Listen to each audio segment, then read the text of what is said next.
Welcome to Aviation Careers Podcast. In this episode, we're going to answer the question if your time would be better spent buying an airplane and flying it instead of becoming a CFI. That's coming up next in this episode. But before we begin, a quick shout out to our sponsor, and that's Tailwind Waymakers. Tailwind Waymakers is a nonprofit founded to help fund aviation dreams. So whenever you could use some help funding your aviation training or want to win a new airplane, check out tailwindwaymakers.org. Also, Tailwind Waymakers is giving away one of those free scholarships guides. They're giving away 50 actually, and you can use a coupon code Tailwind Waymakers, and you'll get a free scholarships guide. And supplies don't last long, so make sure that you go out and use that. Also, a lot of people want to know how to get their free scholarships guide. Visit our friends at tailwindwaymakers.org or go to aviationcareerspodcast.com/free. And you could possibly get one of those free scholarships guides. We have over $120 million in scholarships in that guide, and we update it monthly. Well, on with the show. What's really interesting about this show today, we're going to talk a little bit about if your time will be better spent possibly buying a plane and flying it instead of becoming a CFI. And that's due to somebody writing in by email. Actually went to our contact page, aviationcareerspodcast.com/contact. And if you have questions, feedback at aviationcareerspodcast.com. But before we begin with that, I always like to start with a little bit of an inspirational story or a quick question from somebody. This story comes in from a friend of ours, and he's actually Dean Showalter, and he posed this question from a past episode. Well, let me go ahead and just play that question. By the way, he sent me an MP3, and if you're interested in sending in an MP3 and us playing your question over here, you can do that. The other way you can do that, if you want to just be recorded online, it's not as good quality, but you can leave us a voicemail at Dip My Wings, and leave us a voicemail there. But I'd love you to just record a little message on your phone and send it to us. We'd love to answer that. Let us know if we can use that in the actual podcast. But let's go listen to Dean's voicemail. Hey Carl, it's Dean Showalter in Virginia, and today was my last day as a full-time employee at Classic Aviation. So I figured it was a good time for me to give you an update. I've been wanting to update you for a while now. So if you remember, I spoke with you back on Friday, May the 20th. I had paid for an hour of your coaching, and that was just super helpful. Thank you so much for doing that. And that was just a very valuable time with you, and you connected me with some people that were really great to speak with, and you helped me sort things out, and I was headed to the airlines. I was thinking seriously about the airlines at that time, and then 2 days later, I guess that would have been May the 22nd, I went flying locally here with Richard, who was my previous boss at Classic Aviation years ago, and I got to go flying with him in a King Air 200. And that was such a great experience. And then 2 days after that, he walked in the shop one day and tossed out the possibility of me joining the pilot team for a King Air 350 that's based here at our airport that is operated by a local company. And so I had to regroup and adjust my thinking there a bit because I had been thinking seriously about the airlines when I had talked with you, and I had been thinking about that for quite some time. I've always been fascinated by the airlines. So I had to regroup a bit, but I quickly realized that this was an amazing opportunity. And my wife and kids and many friends and advisors have been very supportive of the whole thing. So after I thought about it, I realized that this was definitely an opportunity to pursue. So on July the 7th, this summer, I had an interview with this company and with their pilots, and it went really well. That was on July the 7th. And then August the 2nd, I signed the paperwork to accept a full-time job flying in the King Air 350. And so it turns out that I will drive to, this is the plan, I drive to Concord, North Carolina, coming up on September the 25th to get ready to drink out of the fire hose of training for 2 weeks at a place called Fly-Right. They have a full-motion King Air 350 simulator there, and I'll go through 2 weeks of sim training and then take the check ride for the type rating and come back and get flying with these experienced pilots in this airplane. And I'm just very, very excited about this whole thing. So I have a little over 2 weeks to continue studying and preparing, and I'm very excited. I'm overwhelmed, and I've had to face a lot of doubts and fears along the way, but I'm just very excited about the whole thing. And so in your recent podcast episode, you asked the question, is starting a professional career in flying at 55 worth the effort? And I'll just answer your question there from that episode with a wholehearted yes, absolutely, it is worth it. And in fact, I am 55 years old right now. So Carl, I just want to say thank you for all of your encouragement along the way and all the ways that you've helped me and so many other people. I just really appreciate it so much. So keep up the good work, and I do hope to meet you sometime in person. And maybe you'll end up in Virginia, or maybe I'll end up in Florida. Who knows? But I also, one other little fun detail, I was just looking at your last episode, and it was actually the Aviation Careers podcast number 350, and I thought, what a fun coincidence that your podcast 350 that I was thinking about is at a time when I am getting ready to go to training for the King Air 350.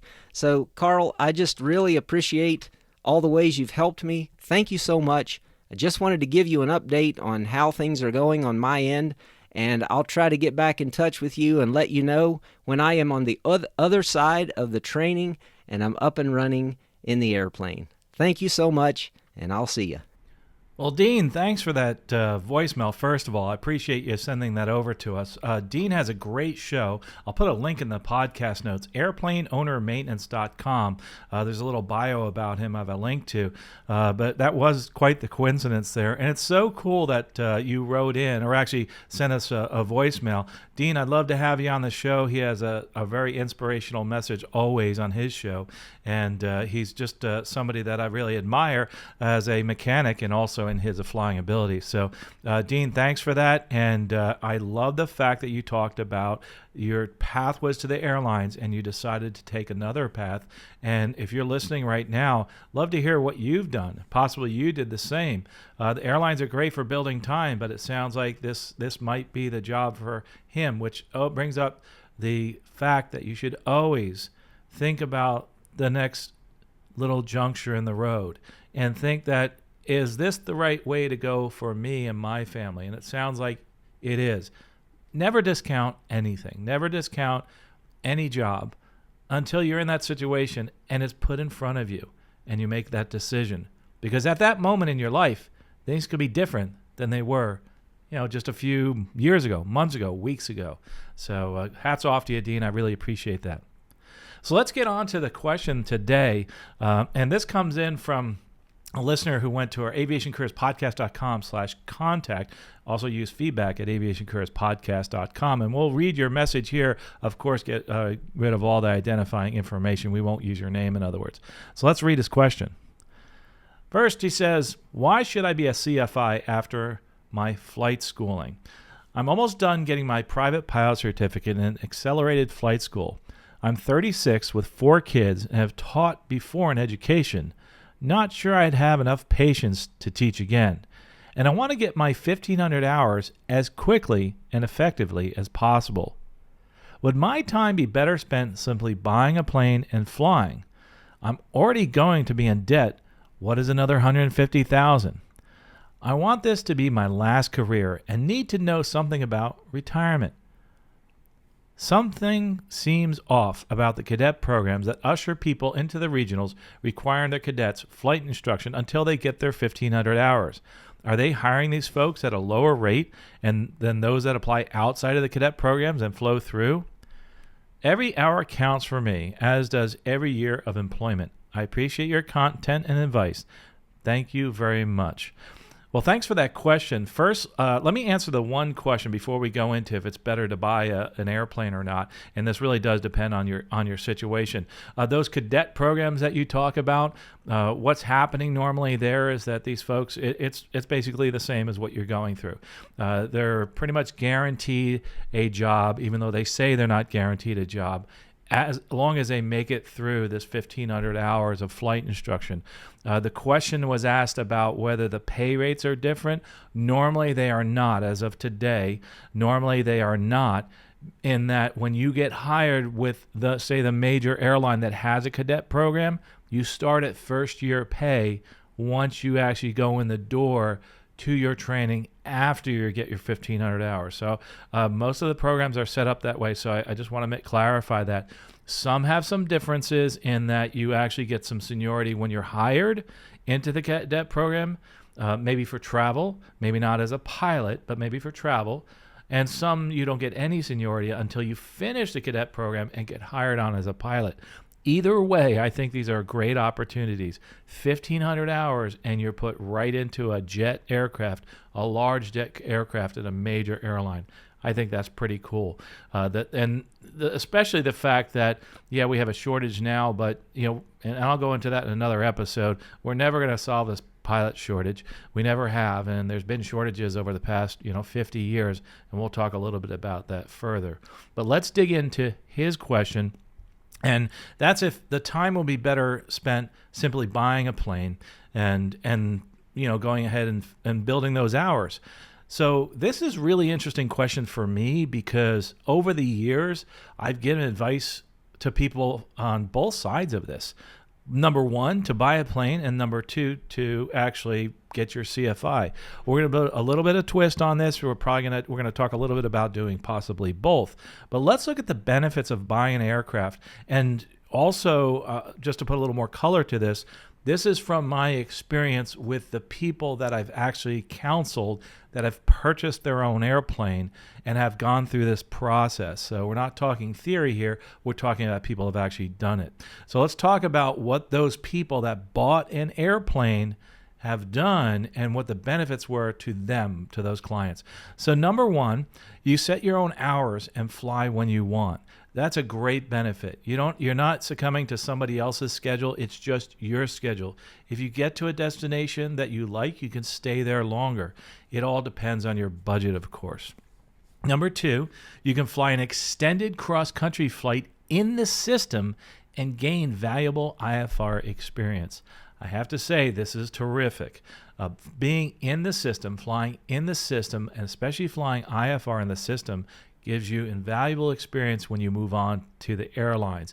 Understanding how to get a clearance, understanding how to get from point A to point B safely and navigate around weather and air traffic control systems, especially if you go into some of these busier areas like the Northeast. So I would challenge you, if you do buy your own airplane, to get out there, fly IFR, fly in the system.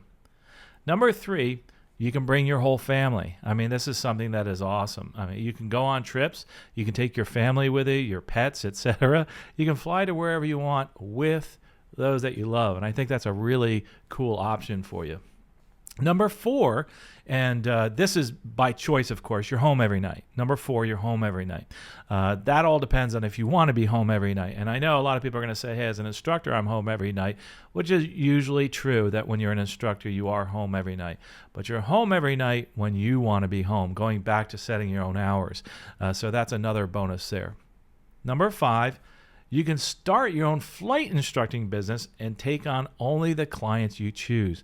Now, this is a big one. And remember, I talked about, why are we doing this? We're buying a plane, building the hours without being a flight instructor. I wanted to tack this on the end because some people do this or have done this where they've decided, hey, wait a minute, why don't I get someone else to pay for my airplane? And I still like to teach, but I want to teach the people I want to teach. Well, start your own business. One caveat here is the expenses when you do start that. And this is going to be some of the challenges in actually owning your own airplane and building the hours. A few expenses there, especially insurance, because your insurance goes up dramatically. I'm trying to remember on one of the airplanes I had, my insurance was like $1,600 a year, and it went up to $6,000 a year when I started teaching in it, and I couldn't do solos. That was because it was a complex high-performance airplane, it was a high-performance airplane. So that's something you have to look at. Make sure you can insure whatever it is the plane is that you want to fly so that your students can also fly in it. So those are some of the benefits that I've gleaned from the people that have actually purchased their own airplanes. Another benefit, depending on the airplane, it can appreciate. But don't always count on that. Some airplanes do appreciate. Depends on the year that you buy. Let's talk about some of the challenges of buying your own airplane and building hours. Number one is the cost of buying the aircraft. Remember, you talked about what's another $150,000. Well, there's a certain opportunity cost that's gone, obviously, and what's that? It's what you can do with that money. other than dumping it into an airplane and having it make its own money. A good example is if you put into a savings account. Obviously, a savings account, you're not going to make much. But say you invested in something that actually makes more money than the low savings rates that we have, there's an opportunity that you've lost. So that's a simple explanation. So there's the cost of buying the airplane. There's well, if you can pay cash, that's terrific. But again, there's opportunity lost there. If you're borrowing the money, you actually have to pay a loan, a note every month. So you have to go out and put that into your budget. So number one, the cost of the plane. Number two is your hourly cost. You have certain hourly costs in the airplane. Now, these aren't impacted as much. And coming from someone who's owned an airplane, immediately. You're not impacted by this immediately. And what do I mean by that?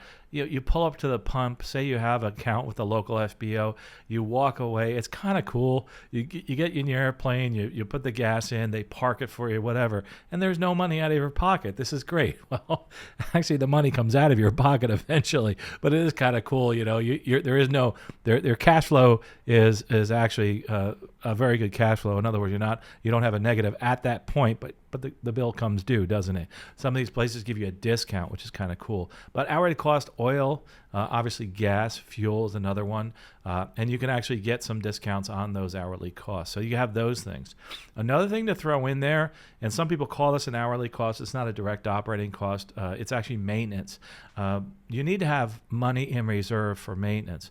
There's not too many other hobbies you have out there where the maintenance of the aircraft can actually cost more than the aircraft itself. For instance, say you bought an airplane, you had a wing spar problem, had to replace that, and you wound up having to replace your engine. Those two things together, in certain instances, can be more than the actual cost of the aircraft that you just purchased. So something you really want to think about is there are some of those $25,000 maintenance items, things like airplanes, wing spars, those type of things. Also, along with maintenance is upgrades. That's not truly maintenance, but that's more your choice. I've seen avionics panels cost $80,000, and that's not unheard of. So make sure you put that in there. The number 4 challenge that comes up when you actually have an airplane and now you're going into a career as a pilot is you have to, or may have to, I should say, dispose of the aircraft. And you may have to get rid of the aircraft when you're concentrating on the training at the airline. And by this, I mean, at the end of this, you may have to sell the plane. And a lot of times you're selling the plane when you're really busy at work. One way around this that I've seen a lot of people do is they will actually purchase the plane, sell the plane after they're done with training so they can concentrate on the training. You still have carrying costs. That means, hangar fees, tie down, that type of thing. So all those hourly costs, maintenance costs, there's insurance and hangars is another one. So make sure you put that into your whole, budgeting right there. So also number 5, you may, and this is an interesting one. Number 5, I've seen ever so often, you may not learn how to interact with other pilots in the cockpit, especially if you're getting ready to go into the airline environment when you're not the only person in the flight deck. This could have a slight negative impact. It all depends on you, really. So make sure you think about that. So you may actually not learn how to have that CRM that you might need when you're actually a pilot flying for the airline. So you have to make a bit of an effort there. And number 6, I already talked about a little bit, is all the other expenses, monthly expenses, the carrying costs, and that's such as insurance and the hangar costs. And those are other things, and in subscription costs.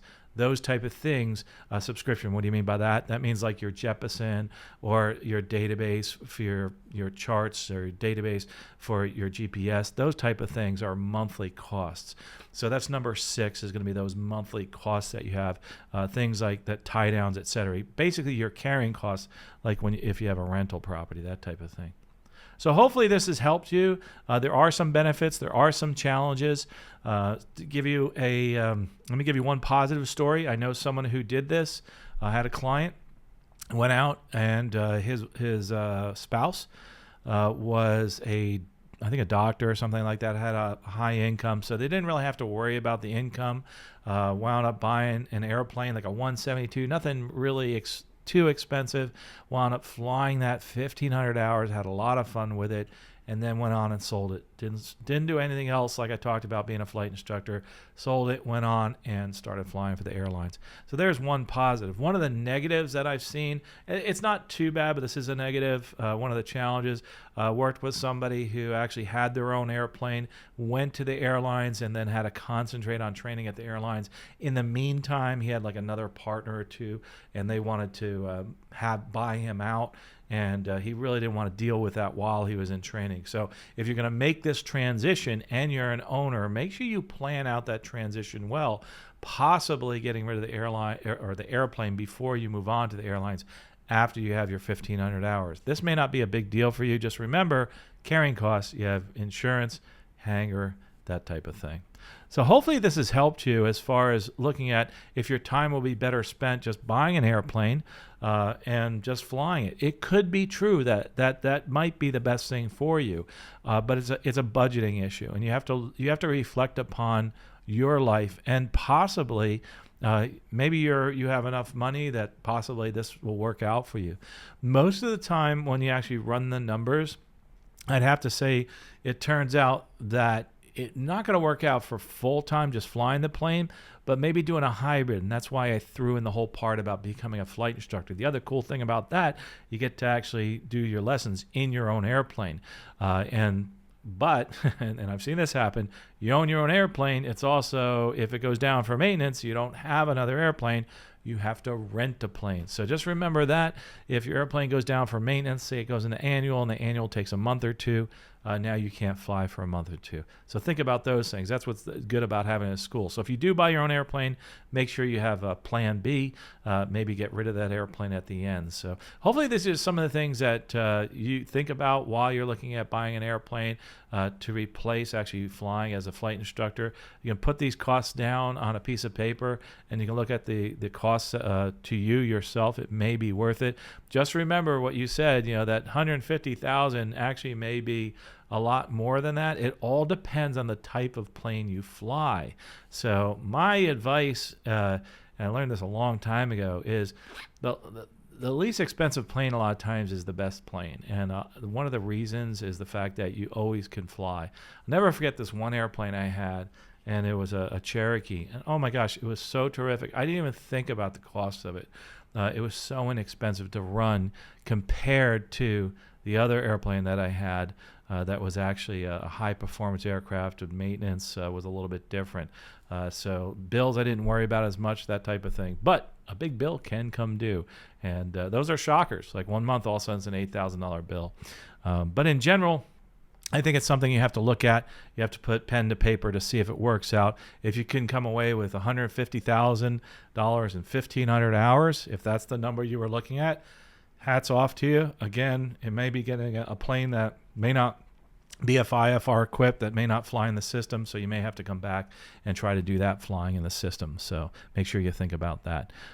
So you may want to think twice about the type of experience you're getting, and you may want to think about if this is good for you. We can talk more about that, of course, aviationcareerspodcast.com/coaching.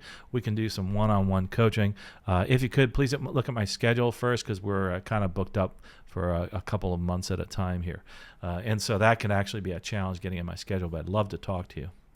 So if you found this helpful, do me a favor, feedback at aviationcareerspodcast.com. Put some comments in the show notes. If you're watching this on YouTube, put some comments down in the comments section. And do me a favor, if you like it, give me a thumbs up, or just do a comment, say, I like this kind of content. Could you do more of that? Also, please visit our sponsor. A lot of people start this podcast wondering where they can get that free scholarships guide.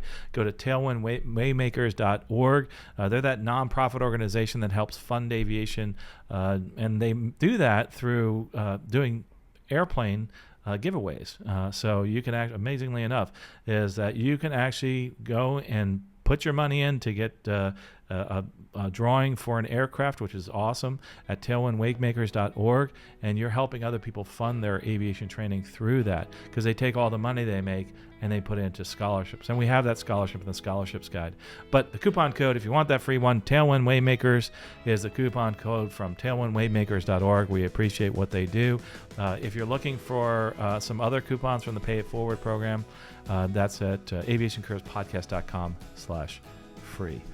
Well, these are some really challenging questions. I really enjoyed Dean, his comments here. That was awesome. I really appreciate that. But most importantly, if you're doing this, if you're looking at the possibility of buying an airplane, you're trying to make a decision in your life as to which way to go, the most important thing is to not stop here, to take action today to move forward in your career. And to do that, maybe something very small, like picking up a book, to read a book, or calling somebody, start asking around the prices of airplanes.